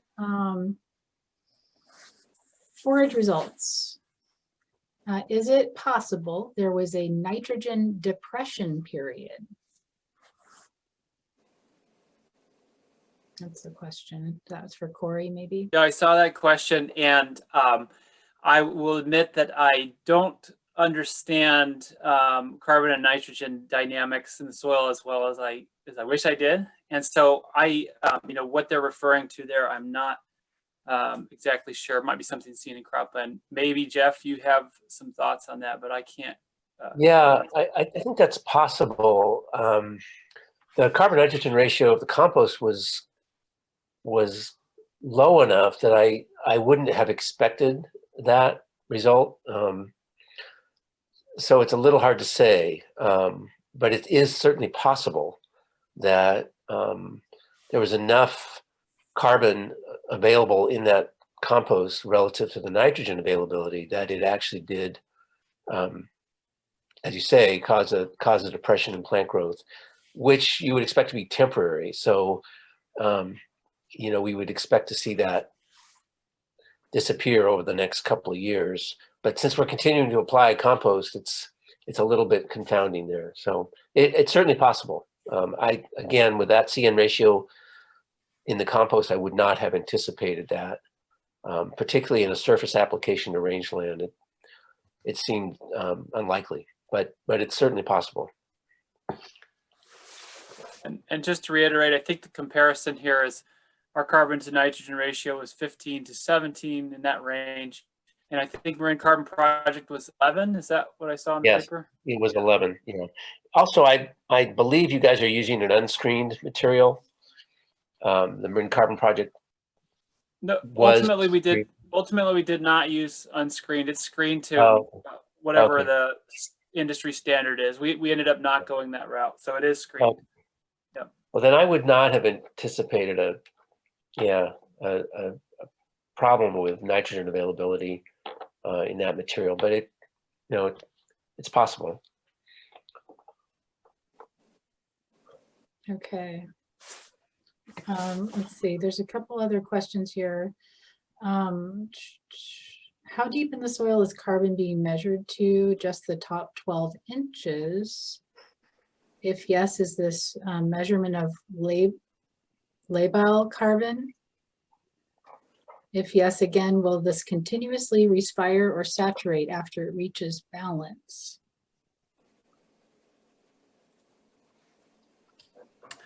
I'm not familiar with all of what that question's asking there, but I will say that we measured at 2 depths. Again, I'll reiterate that. We did a surface level 0 to 10 centimeters and 10 to 40 centimeters, so up down to about 16 inches total.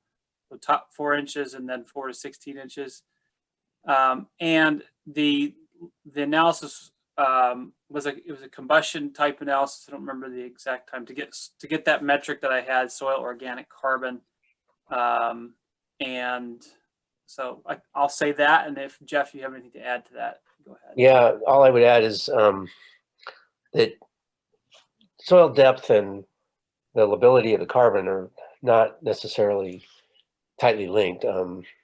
There is more rapid oxidation of surface carbon than carbon at depth in the soil, but the fact that the soil carbon is close to the surface does not necessarily mean it's going to be turning over rapidly. Depends on, you know, whether it's occluded in soil beds and other factors. The other question I think was had to do with sort of carbon equilibrium levels in the soil, which in a situation like this where we're actively adding carbon, once that active addition ceases, as I tried to show in that graph, showing the increasing ecosystem content of carbon, assuming, you know, we see that happening on this site, eventually we would expect photosynthetic capture and respiration to equilibrate, but that might be, you know, 100 years out, assuming no additional carbon addition, no additional compost is applied after that third year. So it's, you know, yes, equilibrium occurs, but it occurs in the context of sustained management. So if a management practice is maintained over time, it can affect that equilibrium level for soil carbon. So by adding carbon to the system, we have altered that system's equilibrium level, essentially the soil equilibrium level for carbon, and that will, as the data shows, eventually fade out from the system. But we always have the opportunity at year 10 or 20 or 30 or whatever to change our management in a way that then enhances photosynthetic uptake again. So there is no preconditioned or preset equilibrium level for soil carbon on any given site. It really has it's a function of the ecology of that site, and then of course whatever management we bring to the system. There's another question that's kind of along the same vein. So in accounting for soil gains and losses, are you factoring in the amount of soil organic matter built via the microbial carbon pump and the turnover for necromass? That's one part of the question. And then are you assuming that decomposition and the addition of compost is the only pathway of soil organic matter formation? No, definitely not. I'm trying to point out the impact of the compost addition to photosynthetic capture. So the compost is sort of the initial input, if you will. The system response ultimately is what's driving that.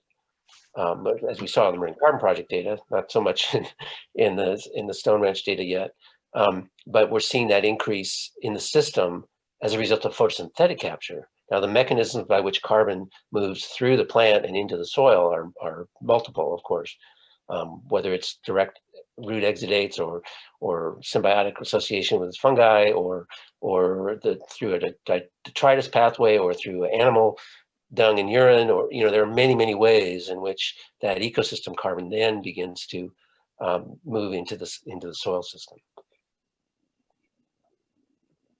And I'll just add to that, you know, our static measurement of soil organic carbon doesn't differentiate the source of the carbon. It just measures that soil organic carbon component. But you know, Chris's analysis of the net ecosystem exchange does capture a lot of those different forces. It doesn't necessarily tease them apart, but it captures those other dynamics. Well, thank you all. We have one more question, and then maybe someone, maybe Joanne, can speak to what's next as part of our project. So last question from the chat is, have there been any demos or studies of compost application to irrigated pasture in California?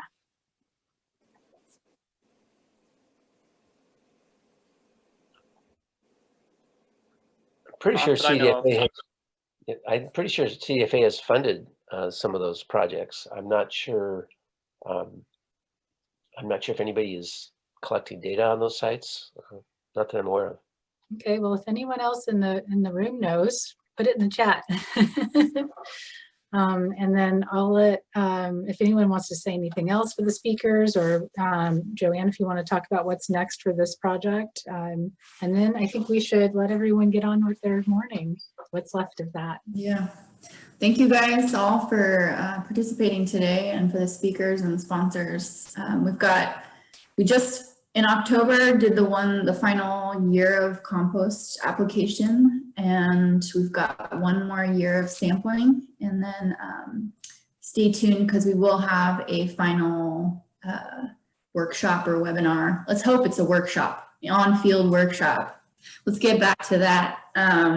Where we'll discuss our final results of this. And so this particular webinar was recorded. And if you would like a recording, I will be posting that in the next week or so on our website. So that'll be available for you. Other than that, have a great day, everybody, and have a great week. Thank you. Thank Thanks, you. Joanne. Thank you, everyone.